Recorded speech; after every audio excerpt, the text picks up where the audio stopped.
नमस्कार, आदाब। आज की इस प्रोग्राम में हम बात करेंगे इज़राइल और जो है हमास के बीच में जो युद्ध विराम था उसकी तो आशा उम्मीद बिल्कुल खत्म हो गई है, अब ऐसा लगता है। दूसरी तरफ ये भी है कि युद्ध की हर तरफ से तैयारी, चारों तरफ से तैयारियां हो रही। ईरान भी तैयारी कर रहा है, तो दूसरी तरफ अमेरिकन और इज़राइल के दूसरे पश्चिमी देश जो हैं, यूरोप के समर्थक देश, वो भी अपनी तैयारी में भी लगे हैं इज़राइल के समर्थन के लिए। ऐसा लगता है कि युद्ध आने वाले समय में होगा। टॉक्स के बारे में अब जो कुछ थोड़ी बहुत उम्मीद थी, वो अब बिल्कुल खत्म सी हो गई है, इसलिए कि जो कंडीशंस प्राइम मिनिस्टर नेतन्याहू जो इजराइल के प्रधानमंत्री हैं उन्हीं ने रखी है। उन्हीं ने कहा है कि साफ साफ कह दिया है कि वो जो है बातचीत के लिए तैयार तो है, लेकिन पीस जो है वो नहीं होगी। कंडीशंस जो है उनकी वो बहुत सख्त है। वो पहली तो ये है कि परमानेंट सीज फायर पे उनका यकीन नहीं है। फिर उसके बाद ये है कि पूरी तरीके से वहां से विड्रॉ भी नहीं करेंगे उनके ट्रूप्स गाजा स्ट्रिप से। फिर उन्होंने ये भी कहा है कि वो वहां पे जो दो जगहों पे उन्होंने खास तौर से कहा है, एक तो कहा है कि निज़रिम जंक्शन जो है, ये निज़रिम जंक्शन बिल्कुल गाजा स्ट्रिप ऐसे है लंबी, उसके बीच में, तो दो भागों में बांट जाता है गाजा और बीच में उनके ट्रूप्स रहेंगे। और दूसरा उन्हीं ने कहा है कि रफा बॉर्डर और जो कि वहां पे उससे मिला हुआ फिडेल्फी कॉरिडोर, जिसके बारे में काफी बातचीत भी हो चुकी है, लिखा भी गया है, जो कि 14 किलोमीटर है, जिसका के बॉर्डर जो है, रफा के बॉर्डर मिलते हैं इजिप्ट से, उसके वहां पे भी उनके ट्रूप्स रहेंगे। वहां पे उन्होंने कहा ट्रूप्स इसलिए रहेंगे कि जो न्यू वीपन सप्लाई है टनल के जरिए से इजिप्ट से आती है, उसको रोकने के लिए। और उन्होंने ये भी कहा है कि उन्होंने कई दर्जन टनल्स को ध्वस्त भी किया है, और कहा है कि आने वाले समय में बाकी टनल्स जो है जिसके माध्यम से हमास ऑपरेट करता है अंदर अंदर, उनको भी ध्वस्त किया जाएगा। तो यानी वहां से भी नहीं होंगी। हालांकि इसमें एक और समस्या है। ये जो बॉर्डर है वो इजिप्ट से मिलता है, और ये बफर जोन है इजिप्ट और गाजा के बीच में। और इजिप्ट के प्रेसिडेंट सीसी और उनकी जो गवर्नमेंट है उसका मानना यह है कि वो वहां पे इजरायलियों को की डिप्लॉयमेंट को एक्सेप्ट नहीं करेंगे। अब देखना ये है कि क्या वो फोर्सफुली उनको हटाएंगे। मुझे तो नहीं लगता कि हटा पाएंगे, इसलिए कि इतने ज्यादा इजिप्ट निर्भर है अमेरिका के ऊपर, इकोनॉमिक, मिलिट्री, हर तरह की एड पे।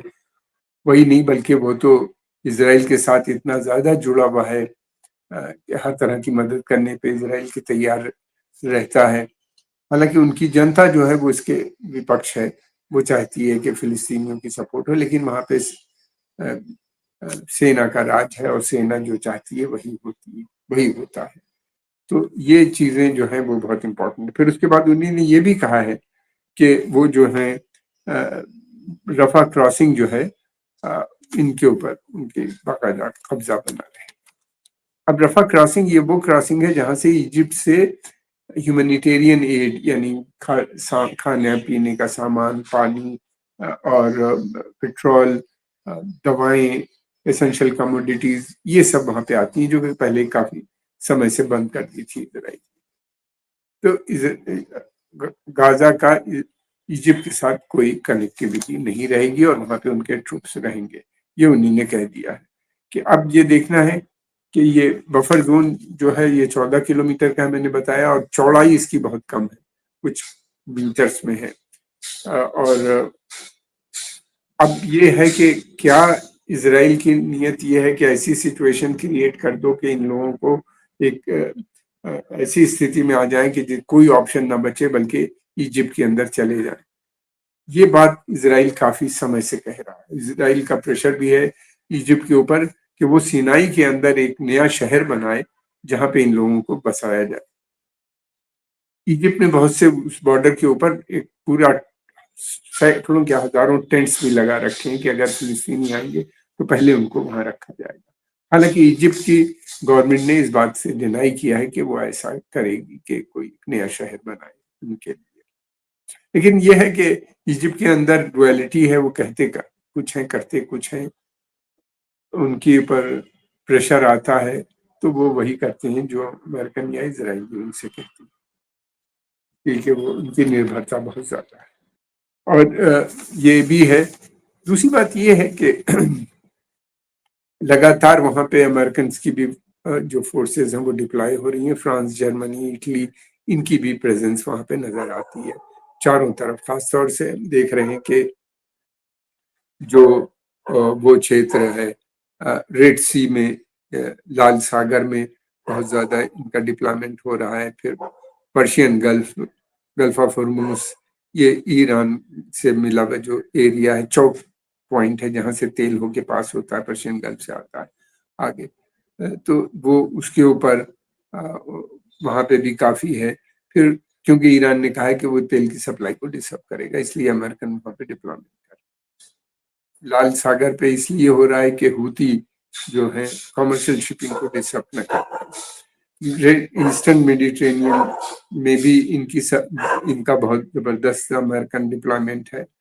वो इसलिए है कि अगर हिजबुल्लाह अटैक करता है इसराइल को तो उसको बचाने के लिए, और बीच में और शिप्स हैं ताकि इन शिप्स पे अगर मिसाइल्स या इनका अटैक होता है तो उसको रोका जा सके। तो इस प्रकार से चारों तरफ सवाल इस बात का यह है कि इसमें बिलियंस ऑफ डॉलर ऑलरेडी खर्च हो रहे होंगे, आखिर ये क्यों अमेरिका इतना खर्चा कर रहा है इसराइल के लिए, क्या कारण है, ये हम आज जानना चाहेंगे। खासतौर से इसराइल की जो स्पेशल रिलेशनशिप है उसके दो कारण है। पहली बात तो ये कि इसराइल की जो जूइश, अमेरिका में जो जूइश लॉबी है वो बहुत पावरफुल है और शक्तिशाली है।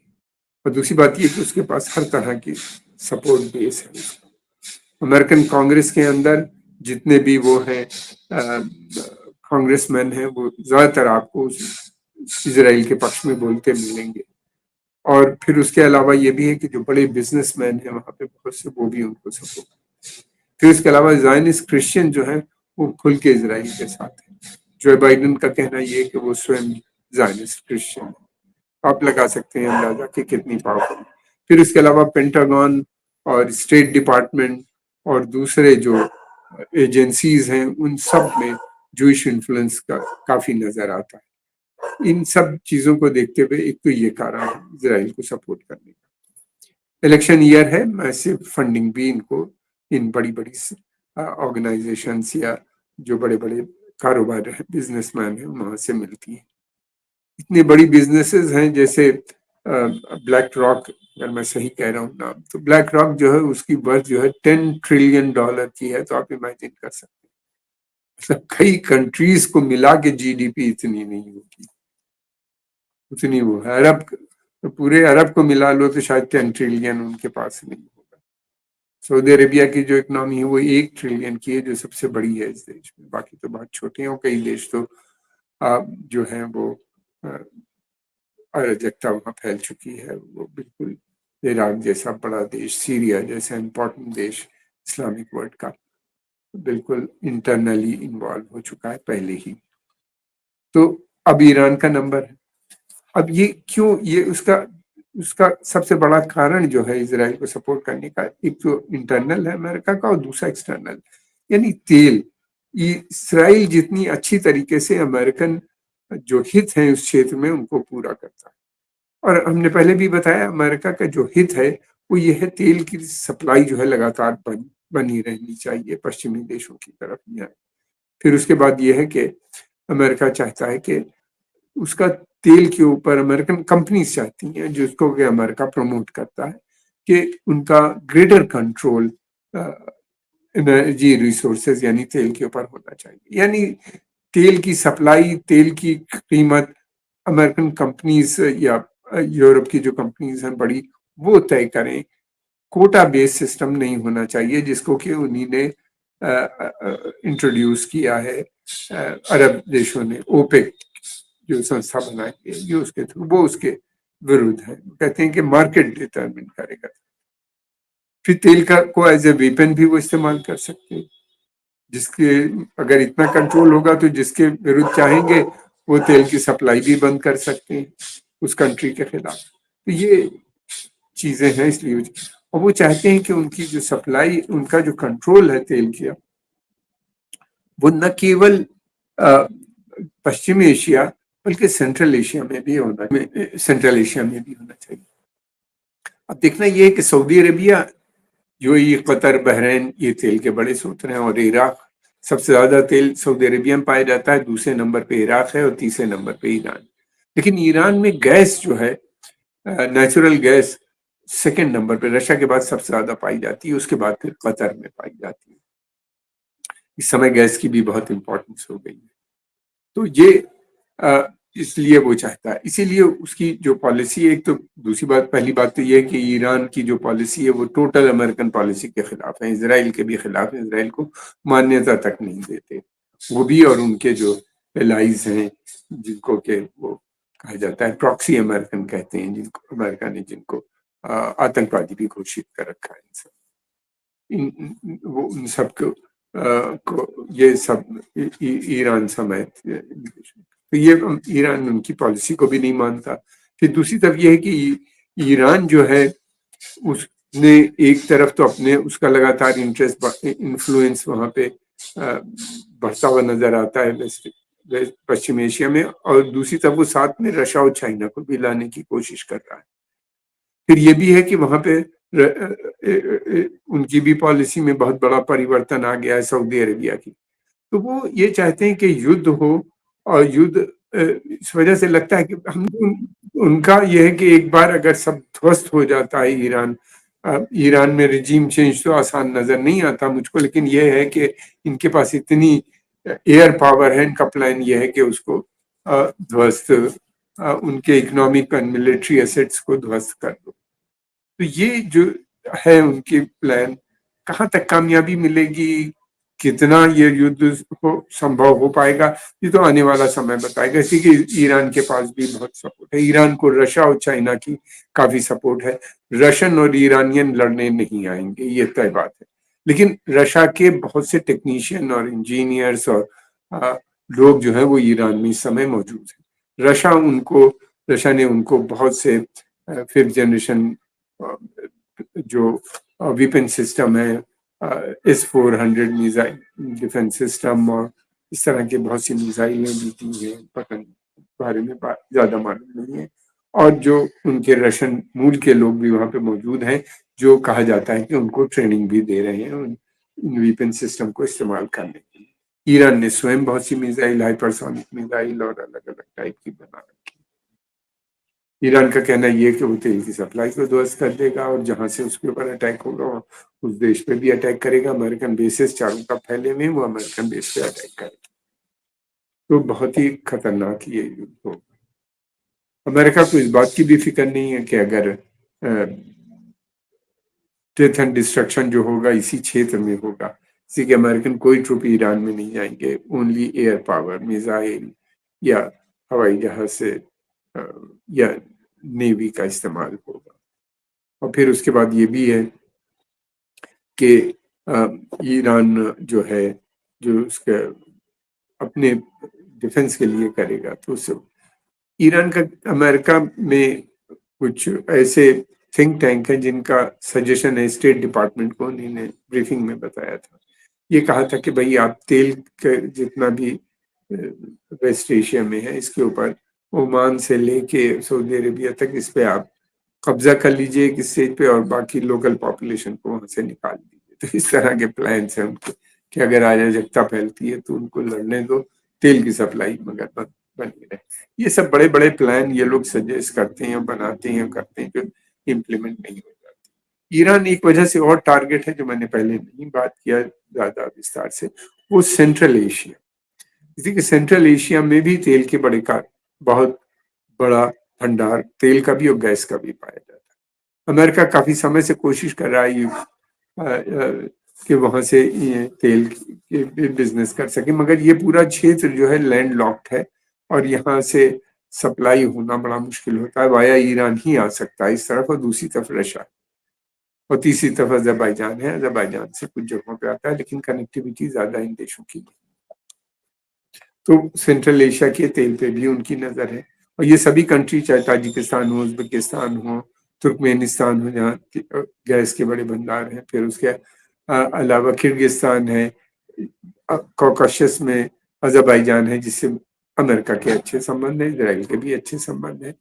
अज़रबैजान से वहां तक तेल की सप्लाई भी जाती है, गैस पाइपलाइन है और तेल की भी सप्लाई उनकी टर्की तक जाती है, और टर्की से इजराइल जाता है। तेल तेल भी जाता है टर्की से, और पानी भी इसराइल टर्की से इसराइल को जाता है। ये दोनों सप्लाई अभी तक बंद नहीं हुई, हालांकि टर्की इतनी बड़ी बड़ी बातें करता है। पानी की सप्लाई तो वैसे भी बंद नहीं करनी चाहिए, मेरा भी मानना ये है, लेकिन तेल की सप्लाई और दूसरी चीज है, और कुछ ट्रेड भी उनके साथ चल रहा होगा। टर्की जो है नेटो का मेंबर है, इसलिए बहुत ज्यादा प्रतिबंध या इस किस्म की चीजें नहीं कर सकता। नेटो पे उसकी काफी डिपेंडेंसी है और बहुत उसको फायदा है। तो ये बहुत समय से अमेरिका कोशिश कर रहा है कि ईरान में रिजीम चेंज हो जाए, तो फिर उसके अलावा ये सेंट्रल एशिया में जाए। उनका काफी बड़ा प्लान था। इसी को देखते हुए प्लान उनका ये पूरे क्षेत्र पे अपना वर्चस्व बनाने के लिए उन्हीं ने पहले अफगानिस्तान में अपना डेरा डाला। वहाँ पे अफगानिस्तान बहुत इम्पोर्टेंट है, क्योंकि उसके बॉर्डर एक तरफ ईरान से मिलते हैं, तुर्कमेनिस्तान से मिलते हैं, और कुछ और सेंट्रल एशियन रिपब्लिक से मिलता है, पाकिस्तान से मिलता है। तो साउथ एशिया और सेंट्रल एशिया में इराक पे उसने रिजीम चेंज की, इसलिए कि इराक के बॉर्डर ईरान से भी मिलते हैं, टर्की से भी मिलते हैं, सऊदी अरेबिया से भी मिलते हैं, जॉर्डन से भी मिलते हैं। और ईरान के जो बॉर्डर हैं वो सेंट्रल एशिया के बहुत से देशों से भी मिलते हैं, पाकिस्तान से भी, इराक से भी। तो अगर उन प्रो अमेरिकन गवर्नमेंट बनती है अफगानिस्तान में, फिर उसके बाद इराक में और ईरान में, तो फिर उसके अलावा उसका पूरे क्षेत्र में उसका कब्जा हो जाएगा। और रिजीम चेंज अगर होता है, तो फिर उनका मानना यह है कि ये जितने भी जो प्रॉक्सी हैं, हूती रेबल हों या शिया मलेशिया इराक की हों या हिजबुल्ला हो, इनसे निपटना इसराइल के लिए और अमेरिकन के लिए बहुत आसान हो जाएगा। मैं नहीं समझता कि ये मलेशियास को इस तरह से आसानी से कोई हरा पाएगा या हटा पाएगा। ईरान रहे या न रहे, ये मलेशिया इसी तरह एक्टिव रहेंगी। ईरान की सपोर्ट न भी मिलेगी तो भी ये रहेंगी, क्योंकि उसकी वजह ये है कि ये मूवमेंट बहुत पुराने हैं, और ये काफी इन लोगों ने, इन देश के लोगों ने अमेरिका इसराइल की पॉलिसी से सफर किया है। इराक के जो मलेशियाज हैं उनका जन्म इसीलिए हुआ कि वह सद्दाम हुसैन से पहले लड़ रही थी, फिर बाद में अमेरिकन ट्रुप से, फिर उसके अलावा हम देख रहे हैं हूती रेबल के जो सऊदी यूएई लेड कोलिशन था, इस वजह से जो बर्बादी हुई है हम सब जानते हैं कि किस तरीके से यमन में, खासतौर से नॉर्थ यमन जहाँ पे होती है, हुआ। उस दोबारा से ये मूवमेंट सक्रिय हुआ है, और बहुत पुराना मूवमेंट है ये, बहुत जमाना के हों जो सद्दाम हुसैन के पीरियड से हैं। फिर उसके अलावा अमेरिकन ने जब कब्जा किया तो उनके खिलाफ लड़ रहे थे। फिर उसके अलावा हिजबुल्लाह का काफी समय से बहुत मार्जिनलाइज हो गए, और आए दिन उनके ऊपर अटैक इसराइल का होता रहता था, और काफी समय तक उन्हीं ने साउथ लेबनान, जहाँ पे शिया समुदाय ज्यादा रहता है, उसके ऊपर कब्जा भी इसराइल ने कर दिया था। तो उससे लड़ के इन्होंने इसराइल को वहां से हटाया। तो ये बहुत पावरफुल ग्रुप है और इनके सपोर्ट बेस है, तो ऐसे ग्रुप्स को हटाना बड़ा मुश्किल काम होता है किसी के लिए। हम तो यही चाहेंगे कि आशा भी करेंगे कि युद्ध ना हो, इसलिए कि युद्ध होगा तो तेल की सप्लाई भी डिस्टर्ब हो सकती है, उससे ग्लोबल इकोनॉमी पे असर पड़ेगा, खासतौर से अमेरिका और पश्चिमी देशों की भी, और उनके ऊपर अगर असर पड़ता है तो पूरी दुनिया पे पड़ेगा, स्टॉक मार्केट्स पे भी पड़ेगा। युद्ध ना हो तो बेहतर है, अभी भी समय है, कोई एक वो मिल जाए। ईरान का कहना ये है कि वो भी पूरी तैयारी करे हुए है, और वो अभी तक इस बात पे अड़ा हुआ है कि वो अरबईन के बाद जो इस समय वहां पे चल रही है इमाम हुसैन का चेलम, जिसमें कि लगभग 2.5 करोड़ लोग वहां पे मौजूद हैं इस समय इराक में। वो जब हो जाए तो उसके बाद तमाम दुनिया से लोग जाते हैं, तो उनकी बुकिंग है, जब तक वो जाएंगे, वापस जाएंगे, तब तक मुझे नहीं लगता कि ईरान अटैक करेगा इसराइल पे, मगर वो बार बार ये कह रहा है कि वो बदला ले। आज के इस पॉडकास्ट में इतना ही। जल्दी एक नया पॉडकास्ट लेंगे आपसे रूबरू। हम आपके आभारी हैं, आपने समय निकाल के देखा इसको। अगर आपको पसंद आया तो लाइक कीजिए, सब्सक्राइब कीजिए और कमेंट बॉक्स में कमेंट ज़रूर लिखिए, उससे हमें बहुत मदद मिलेगी। धन्यवाद।